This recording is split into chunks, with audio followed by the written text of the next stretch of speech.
Hi guys, welcome to TN jobs Tamil. ஒரு சூப்பரான notification வந்திருக்கு. என்ன அப்படின்னா எஸ்பிஐ, அதாவது ஆல் ஓவர் இந்தியாவில் எஸ்பிஐயில் வந்துட்டு நமக்கு கிளர்க்குக்கான நோட்டிஃபிகேஷன் வந்திருக்கு. இந்த நோட்டிஃபிகேஷனில் பார்த்தோம் அப்படின்னா 13,000 ப்ளஸ் வேக்கன்சிஸ் இருக்குது. அதில் தமிழ்நாட்டுக்கு மட்டும் 400 வேக்கன்சிஸ் இருக்குது. ஓகேங்களா, கிட்டத்தட்ட 400. சேலரி பொறுத்த வரைக்கும் ஸ்டார்டிங் சேலரியே 40,000 கொடுக்குறாங்க. ஓகேங்களா, ஸோ எல்லா மாவட்டமும் அப்ளை பண்ணிக்கலாம். எந்த ஒரு இன்டர்வியூவும் கிடையாது. 2 எக்ஸாம், மெயின் ஒன்று, அப்புறம் ப்ரிலிமினரி ஒன்று. ஓகேங்களா, ஃபஸ்ட்டு ப்ரிலிமினரி எழுதுவீங்க, அப்புறமேட்டுக்கு மெயின் எழுதுவீங்க. இந்த நோட்டிஃபிகேஷன் அப்ளை பண்ணுறதுக்கான லாஸ்ட் டேட் எப்போ அப்படின்னா அடுத்த மாதம் 7ஆம் தான் லாஸ்ட் டேட்டு. ஸோ அந்த சான்ஸ் வந்துட்டு மிஸ் பண்ணிடாதீங்க. எலிஜிபிளாக இருக்கீங்க அப்படின்னா கண்டிப்பாக அப்ளை பண்ணுங்கள். வீடியோ ஃபுல்லாக பாருங்கள், ஏன்னா நான் வந்துட்டு ஸ்டெப் பை ஸ்டெப்பாக சொல்லியிருக்கேன். குவாலிஃபிகேஷன்லேருந்து ஏஜ் வரைக்கும் நான் எல்லாமே ஃபுல்லாக சொல்லியிருக்கேன். ஸோ வீடியோவை ஸ்கிப் பண்ணாமல் பாருங்கள். டிஎன் ஜாப்ஸ் தமிழ் சேனல் இப்போ தான் ஃபர்ஸ்ட் டைம் பார்க்குறீங்க அப்படின்னா லைக் பண்ணுங்கள், ஷேர் பண்ணுங்கள், சப்ஸ்கிரைப் பண்ணுங்கள். நீங்கள் கொடுக்குற ஒவ்வொரு லைக்குக்குமே எனக்கு வீடியோ போட மோட்டிவாக இருக்கும். ஸோ வாங்க எப்படி நோட்டிஃபிகேஷன் பிடிஎஃபை பார்க்கலாம். என்ன போஸ்ட்டுக்கு இவங்களை வந்துட்டு ரெக்ரூட்மெண்ட் பண்ணுறாங்க அப்படின்னா ஜூனியர் அசோசியேட் போஸ்ட். ஓகேங்களா, ஜூனியர் அசோசியேட் போஸ்ட்டு. என்ன டிபார்ட்மெண்ட் அப்படின்னா customer support and the sales டிபார்ட்மெண்ட்டுக்கு. ஓகேங்களா, இந்த ஆன்லைன் ரெஜிஸ்ட்ரேஷனோட டேட் எப்போ அப்படின்னா 17/12 ஓப்பனில் இருக்குது. எப்போ எண்டிங் ஆகுது அப்படின்னா 7/1, அடுத்த மாதம் 7ஆம் தேதி தான் வந்துட்டு எண்டிங் ஆகுது. ஃபீஸ் எல்லாமே ஃபர்தராக பார்ப்போம். இல்லை எப்படி வந்துட்டு ஆளுங்களை எடுப்பாங்க அப்படின்னா ஃபஸ்ட்டு ப்ரிலிமினரி எக்ஸாம் அப்படின்னு சொல்லிட்டு அவங்க வைக்கிறாங்க. அதை வந்துட்டு எப்போ வைப்பாங்க அப்படின்னா February 2025 எதிர்பார்க்கலாம் அப்படின்னு சொல்லியிருக்காங்க. தென் அதுக்கப்புறமேட்டுக்கு மெயின் எக்ஸாமினேஷன் எப்போ கண்டக்ட் பண்ணுவாங்க அப்படின்னா மார்ச் ஆர் ஏப்ரல் வந்துட்டு கண்டக்ட் பண்ணுவோம் அப்படின்னு சொல்லியிருக்காங்க. ஓகேங்களா, ஸோ இதெல்லாமே ஒரு டென்டேட்டிவ் ஆனது தான், தோராயிரமாக அவங்க வந்துட்டு சொல்லியிருக்காங்க, பட் கன்ஃபார்ம் பண்ணலை. ஓகேங்களா, இங்கே வந்துட்டு ஆல் ஓவர் இந்தியாவுக்கு வேக்கன்சி டீட்டெயில்ஸ் கொடுத்துருக்காங்க. நம்ம தமிழ்நாட்டில் சென்னைக்கு எவ்வளோ அப்படின்ட்டு பார்த்துடலாம். அதில் வந்துட்டு பார்த்தோம் அப்படின்னா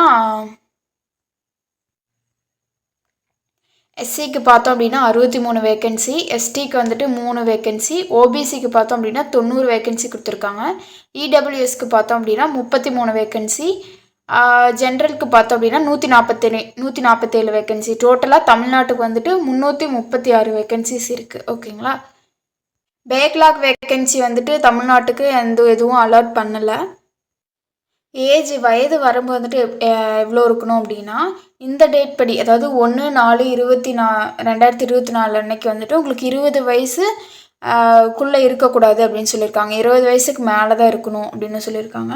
அண்ட் 20லேருந்து 28 வயசுக்குள்ளே இருக்கலாம். ஓகேங்களா, இந்த தேதிக்குள்ளே அப்படின்னு சொல்லியிருக்காங்க. ஏஜ் ரிலாக்ஸேஷனும் கொடுத்துருக்காங்க. எஸ்சி எஸ்டிக்கு வந்து 5 இயர்ஸு, ஓபிசிக்கு 3 இயர்ஸு, பிடபிள்யூபிடி கேண்டிடேட் ஜென்ரல் இடபிள்யூஎஸ்ஸாக இருந்தீங்க அப்படின்னா அதுக்கு 10 வருஷம். அதே பிடபிள்யூபிடி கேண்டிடேட்டில் எஸ்சி எஸ்டியாக இருந்தீங்க அப்படின்னா 15 வருஷம். ஓபிசியில் பிடபிள்யூபிடி கேண்டிடேட்டாக இருக்கீங்க அப்படின்னா 13 வருஷம் வந்துட்டு அவங்க ஏஜ் ரிலாக்ஸேஷன் கொடுக்குறாங்க. Otherwise ex service man, disabled ex service மேன்ஸ்க்கெலாம் வந்துட்டு மொத்தமாக 8 வருஷம் வந்துட்டு கொடுத்துருக்காங்க. ஓகேங்களா, ஸோ கீழே வந்துட்டு கொடுத்துருக்காங்க, செக் பண்ணி பார்த்துக்கோங்க. நான் எக்ஸாம் ஒன்று சொன்னேன் இல்லையா, அதாவது ப்ரிலிமினரி மெயின் அப்படின்ட்டு, அது எப்படி செலக்ட் பண்ணுவாங்க அப்படின்னா ப்ரிலிமினரி மெயின் அப்படின்னு 2 எக்ஸாம் நடக்கும். அந்த 2 எக்ஸாமுமே நீங்கள் அப்ளிகேஷனில் நீங்கள் என்ன லாங்குவேஜ் ப்ரிஃபர் பண்ணுறீங்களோ அந்த லாங்குவேஜில் மட்டும்தான் நீங்கள் எழுத முடியும் அப்படின்னு சொல்லியிருக்காங்க. ஸோ ஒருத்தர் ஒரு லாங்குவேஜில் மட்டும்தான் எழுத முடியும். நீங்கள் தமிழ், இங்கிலீஷ் ரெண்டுமே சூஸ் பண்ணியிருக்கீங்க அப்படின்னா ரெண்டுமே சூஸ் பண்ண முடியாது. ஏதோ ஒரு லாங்குவேஜ் மட்டும்தான் சூஸ் பண்ண முடியும். ப்ரிலிமினரி எக்ஸாம்ஸ் பார்த்தோம் அப்படின்னா அதுவும் ஆன்லைன், ப்ரிலிமினரி ஆன்லைன், மெயினும் ஆன்லைன். ப்ரிலிமினரியில் பார்த்தோம் அப்படின்னா அதில் வந்துட்டு இந்த அப்ஜெக்டிவ் கொஷின்ஸ் தான் இருக்கும். எத்தனை மார்க்ஸ்க்கு இருக்கும் அப்படின்னா 100 மார்க்குக்கு இருக்கும். அது எல்லாமே வந்துட்டு ஆன்லைனில் தான் கண்டக்ட் பண்ணப்படும் அப்படின்னு சொல்லியிருக்காங்க. எவ்வளோ நேரத்துக்கு அப்படின்னா 1 மணி நேரம். ஓகேங்களா, ஸோ டோட்டலாக வந்துட்டு 3 செஷன் இருக்கும் அப்படின்னு சொல்லியிருக்காங்க. என்னென்ன அப்படின்னா இங்கிலீஷ் லாங்குவேஜ் ஒன்று, நியூமெரிக்கல் எபிலிட்டி ஒன்று, ரீசனிங் எபிலிட்டி. இந்த இங்கிலீஷ் லாங்குவேஜ் மட்டும் இங்கிலீஷில் இருக்கும்.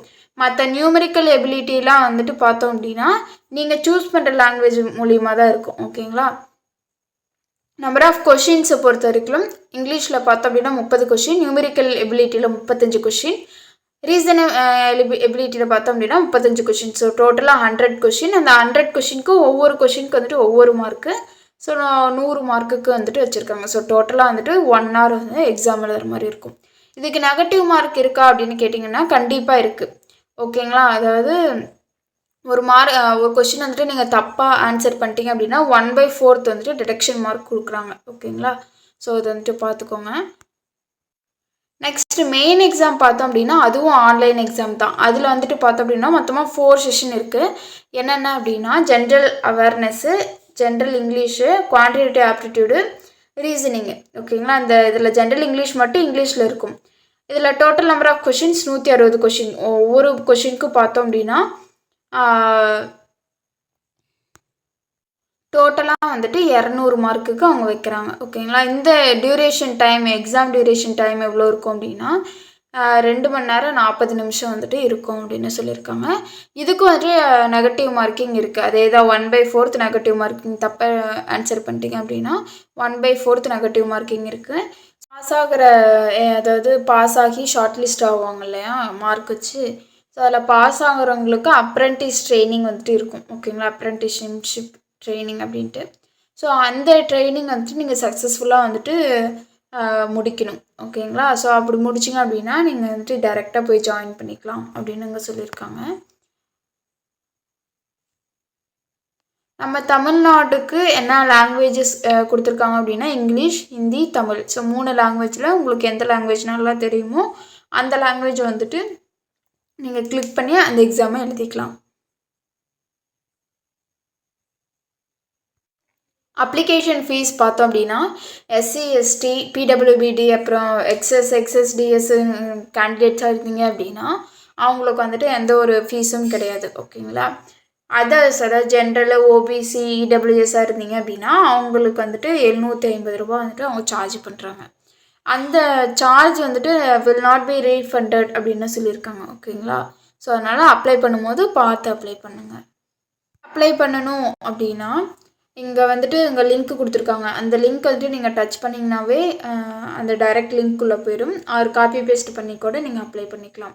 இந்த லிங்க் வந்துட்டு நான் டிஸ்கிரிப்ஷனில் கொடுத்துருக்கேன், செக் பண்ணி பார்த்துக்கோங்க. ஸோ அவ்வளோதான் இந்த PDF. TN jobs Tamil channel பிடிச்சிருந்தா லைக் பண்ணுங்கள், ஷேர் பண்ணுங்கள், சப்ஸ்கிரைப் பண்ணுங்கள். தேங்க்யூ.